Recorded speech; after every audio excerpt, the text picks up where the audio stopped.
Do I have to prepare for all 13 units? I'm a botanist, I've never studied zoology, I've never studied ecology. Is there a flow that I can follow to prepare for this exam? Which unit should I prepare first? If these are the kind of doubts that you have, stick around. In today's video. I'm going to help you design a proper strategy for yourself that you can follow to prepare for CSIR NET Life Science. So let's begin. So the first thing is, how do you get started? You might think there is so much to study. In 13 units, there are so many topics to be studied. The first suggestion I would give you here is, don't be scared. Okay, with proper planning and management, you can do it. Trust me, you can do it. If your target is 5 months or 6 months, or if your target is 1 year, depending on that, you might have to increase or decrease your study hour per day, but you can do it. Number two is, I hear this many times, students saying that I find particular topic very difficult to understand. I'm not sure, how I can prepare for that. The key over here for any topic is your basics. If your basics for a given topic is clear, no matter what that topic is, you are going to find it very easy. You might have faced this, that particular topic, maybe let's say for example, for me, immunology was always a topic that I am good at. That's because I understood the basics very well, and I study it from from scratch. I studied very well. Whereas some of my friends found it very difficult. The topic is same, right? For me, for them, it is same, but the difference is in the understanding of the topic. Similarly, for me, bioinformatics was a subject that used to trouble me a lot because I was not clear on many basic concepts of it. So the key is basics. What you need to do when you prepare for CSIR NET is download the class 11 and class 12 NCERT books. It is available online. Keep it always with you. Whenever you find, when you prepare for any subject, you find that, oh, I'm having trouble over here, I'm not understanding over here, immediately go back, refer those books and see what is the basics, what is the concept of that particular topic. Never try to mug up. Okay, this is not gonna work. It never works. Always focus on learning. Okay, you have to learn, you have to understand. Don't try to mug up, don't try to remember. Yes, I do understand part B is all about remember. Your recalling ability is gonna be test for certain enzymes and hormones and certain things that you have to remember. I understand, but you cannot remember the concepts as it is. You have to understand that, and in part C, your understanding will be tested. So very important, your basics. For that, keep class 11 and 12 books ready with you. Now, here I'm going to tell you one small exercise. Do it with me. Take pen and paper. Take the syllabus of CSIR NET. If you don't have, it is available on the website. Download it. Pause this video. Get note, pen and syllabus ready. I'm going to tell you something that you're going to do it for yourself. That will give you an idea where exactly you have to work more. So this is what you're going to follow. Divide this paper in 3 columns. The first column will be a column of topics that you are very good at. The second column will be topics that you have studied, but you need more preparation. And the third column will be topics that you have never studied or you know very less about. Now look at the syllabus, go through every unit and chapter line by line and see which particular units you are good at. It's not necessary that 100% you will be good in this particular topic, but you are, by and large, you know these topics very well. Jot them down in the column number 1.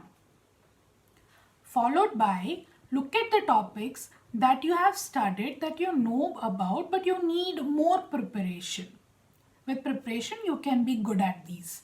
And the column number 3 is for the topics that you have never studied, or maybe you have studied but you have like very superficial studies you have done, and I'm assuming these can be topics like evolution or maybe ecology. Write these topics in column number 3. Doing so, what happens? You have a clear cut idea about, out of all these 13 units, where exactly you need to focus more energy. All the topics, of course, whatever you are planning to prepare, will be needing your complete attention. You have to prepare thoroughly. I'm going to tell you which topics are high scoring unit by unit, but understand this exercise will give you an idea, at least in your mind it will be clear that okay, this is where I need to put more energy, this is where I can do it easily, no problem. Likewise, so keep this paper ready with you, because this is going to help you for your further planning that we are going to do. Next is the order of unit that you need to prepare. How many units you need to prepare? Number one is, I would never give you advice to skip any units. You know, you might hear strategies like 8 units are okay if you do them thoroughly, or maybe 9 units are okay. If you are planning to actually get good score, if you want a rank, I would not advise you to skip any units. Yes, you can have emphasis on certain units and you can do some important topic in certain unit, but don't skip altogether anything. At least try to have 11 units in your target that you are planning to do. Don't be scared. I'm going to tell you how you are going to achieve this. So I'm going to tell you which flow you can follow, and in as I go on unit wise, I'll tell you some of the high scoring topic based on the previous paper analysis. Having said that, I'm not saying that you skip any other topics over there, but certain topics that are high scoring, that means questions from those particular topics are more frequently asked, or they are asked in more in part C, or they are easy to answer in part B. So this is the syllabus of your CSIR Net Life Science. The first here is unit 1. Now this unit is all about biochemistry, and biochemistry forms the base, okay? For anything that you're going to study, biochemistry is going to form the base. So the first unit that we have in that, chapter B, all about the biomolecules. Chapter number C, all the interactions that you have to learn about, like electrostatic bonding, hydrogen bonding, all the interactions. Then all about the enzyme kinetics, enzyme regulation, all about the enzymes. Again, very high yielding topic. Next, configuration of protein, Ramachandran plot, protein folding, secondary structure, all of that. Conformation of nucleic acids, protein, stability of protein and nucleic acid, metabolism of carbohydrate, lipid, amino acid. Now this metabolism of carbohydrate, lipid and all of that might take time for you, and there is things that you have to remember it. So if you want, while preparing this unit, you can keep this after some point of time. If you think that preparing now you're going to forget it and you have to learn it again, then in that case you keep it to study later on, but do not forget it, do not skip it. It is very important. Then in unit number 2 and 3, what happens is unit number 2 and 3 will go kind of hand in hand, because one is study at the cell level and one is at the molecular level. So this is gonna be hand in hand. You can switch between both these units, or you can finish one unit and go to the next one. In case of unit number 2, the first, that membrane structure and function, this is very important unit, because a very important topic. Time and again, many questions from this comes about the membrane structure and which molecules can pass, which molecules cannot pass. So all about membrane structure and function, very important. Then you have cell organelles, that is also important. Organization of genes and chromosome, a lot questions also comes from this. Your operon system, your heterochromatin, euchromatin, transposons. Then cell division and cell cycle, mitosis, meiosis, stages, regulation, all this is also very important. Then when it comes to unit number 3, the complete unit here is important. You cannot even imagine not studying any one. All of this is very important. Similarly, Unit 4, that is also one of the very important topic. You are going to study complete Unit 4. Unit 4 is very high scoring for your part C. A lot of question comes from part C from Unit 4. Study it thoroughly. After this, you can study Unit number 5, Developmental Biology. In that, specifically, Chapter number C, that is morphogenesis, organogenesis in animals, especially chick embryo, very favorite topic of CSIR.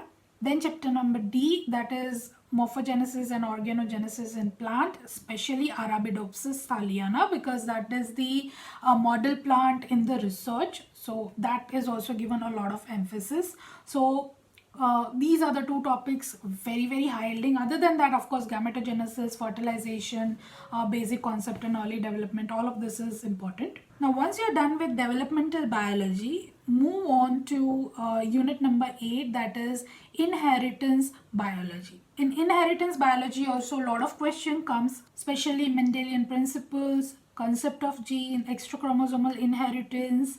Then you have structure and numerical alteration of chromosomes, very important. You have recombination. You also have pedigree analysis. All of these are also very high yielding topics. Once you are done with unit 8, comes you should follow unit 10. Okay, you should study unit 10, that is ecology. Now here is a trick. When it comes to ecology, most of the students are scared because they have either not studied at all, or if they have studied very little of it, and they think it is difficult. When it comes to, as I said before, ecology, first of all, is very easy to understand. Trust me, it is very easy to understand. The problem here is, because we have not studied, we think it is difficult and we are scared. You are scared if you have not studied the topic. If you don't know much about it, how can you be scared? That's my point, right?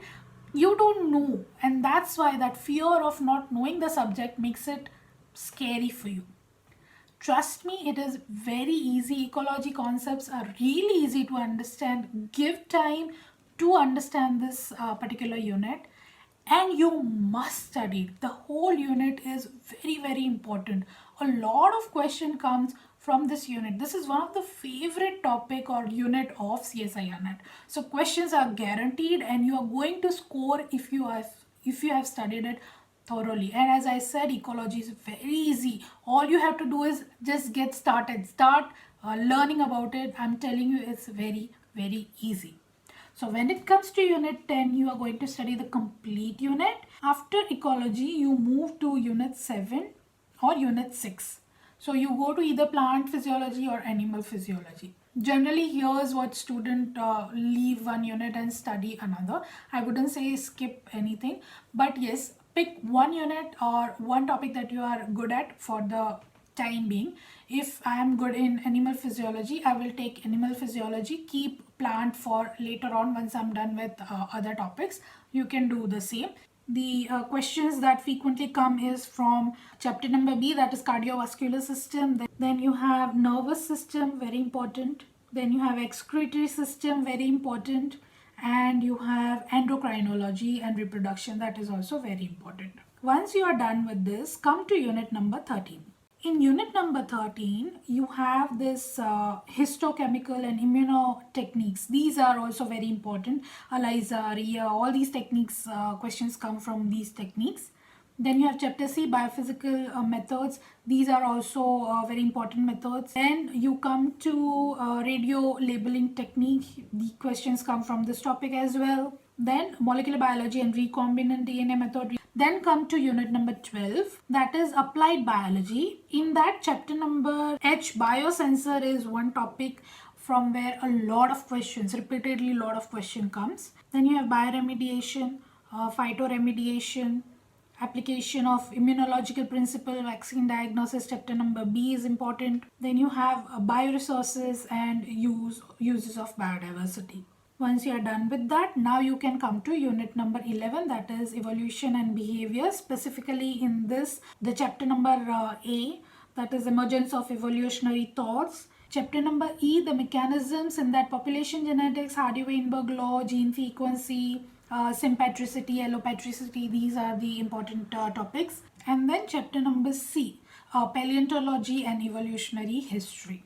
Now, having said that does not mean that question doesn't come from other topics. They will come, right? And they do come.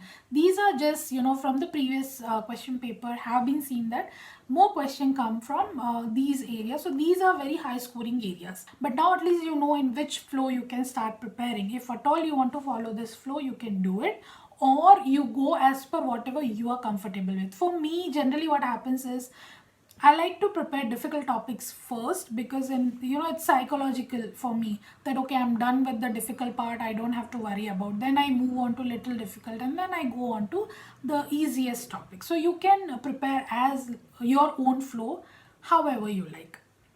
The next important thing is practice. Practice is the key. As I said, clearing your basics is the key. Once you are done with that, along with that, this is gonna go throughout. Practice is also very, very important. No matter how much is your knowledge, you need to understand how the questions are asked, because it is very different. Especially part C is very different than how generally we are used to writing exams. So you have to practice, and for that the important thing is, as you go on, whatever unit, whatever chapters you are finishing, along with that you need to practice mock questions plus questions from previous question papers. Okay, you have many books available, even on online you will get many mock question papers and previous year question papers. As you go on, you finish with one unit, you finish with one topic, refer those papers and see whether you are able to answer or not.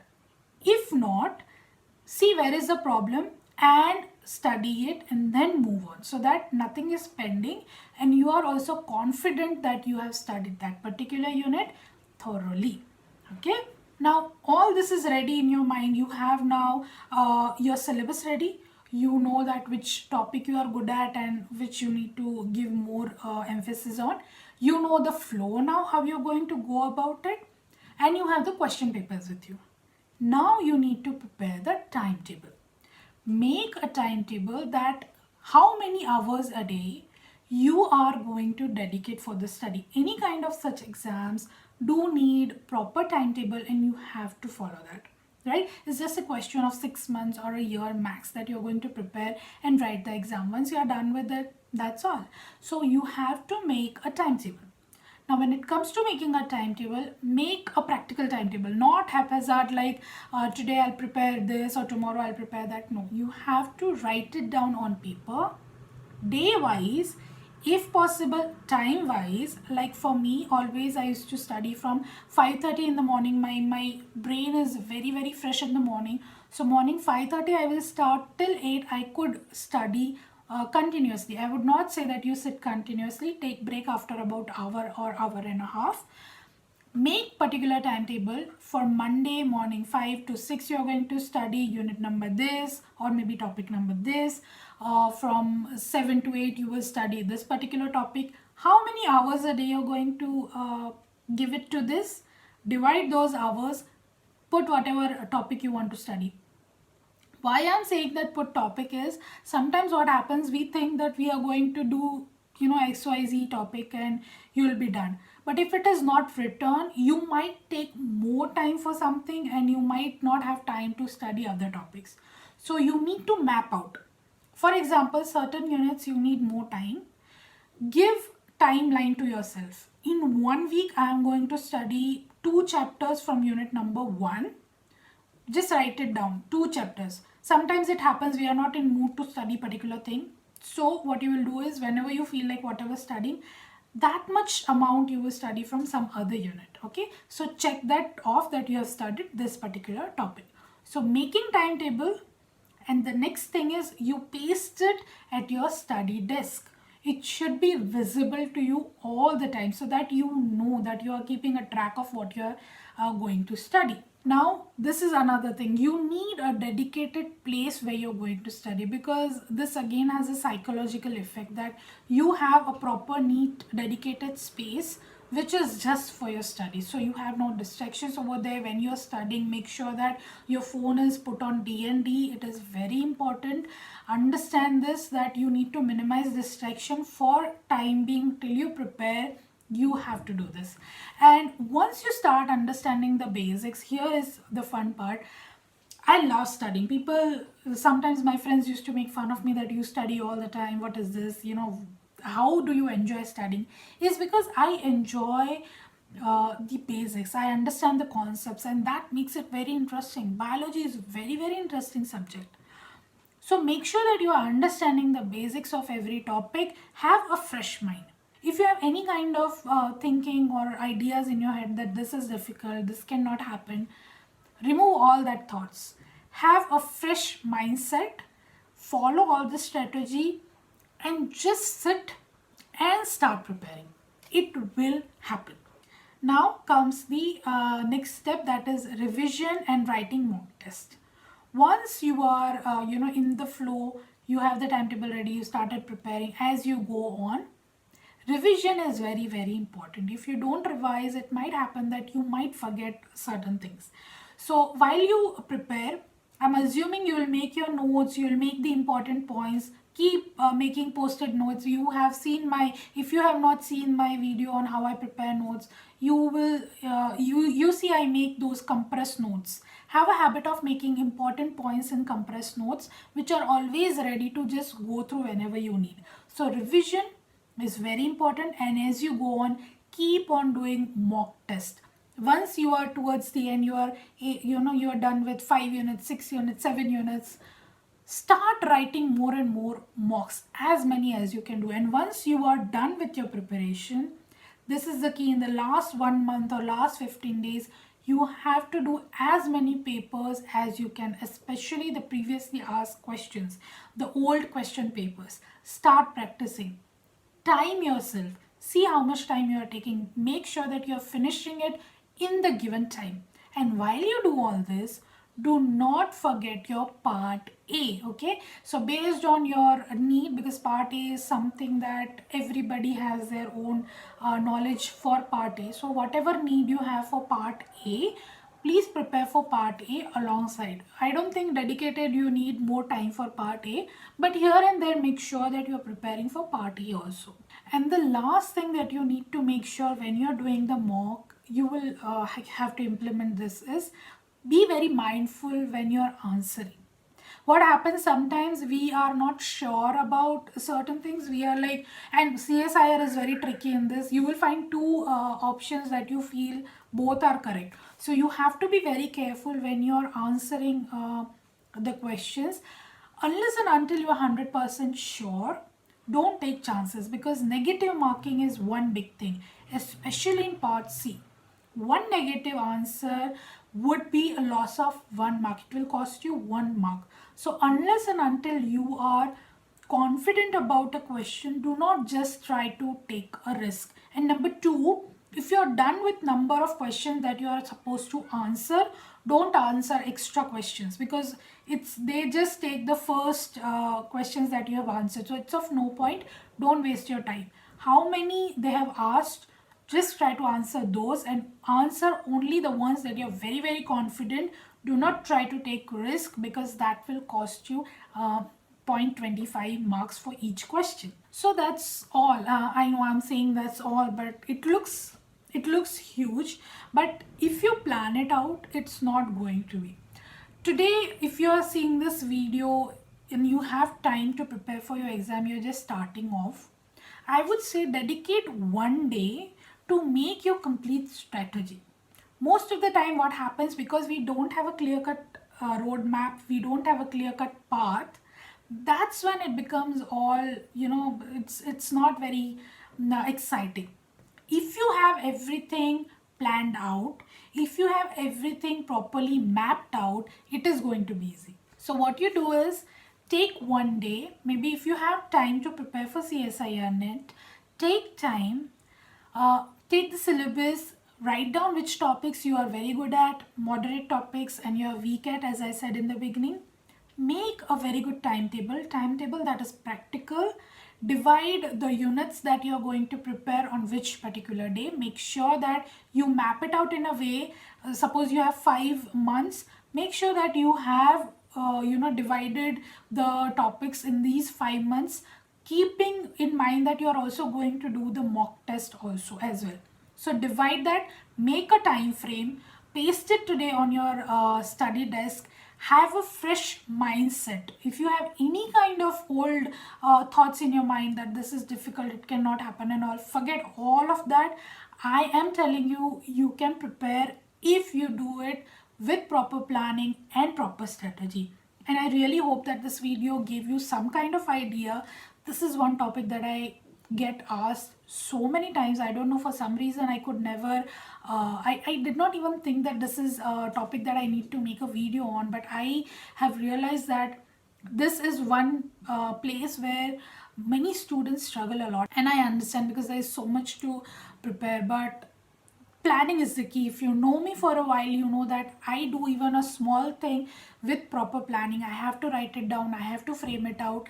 The moment you do that, it's so clear in your head, you know what exactly you have to do. So I hope this video was helpful for you, and if you have still any confusion, please reach out to me in the comment section, or you can reach out to me in the Instagram. You can DM me. I will get back to you as soon as I can. So that's all for now. If you like this video, give this video a big thumbs up, and if you still have any other topics that you would like me to make videos on, do let me know, and I will see you next time. Until then, keep learning.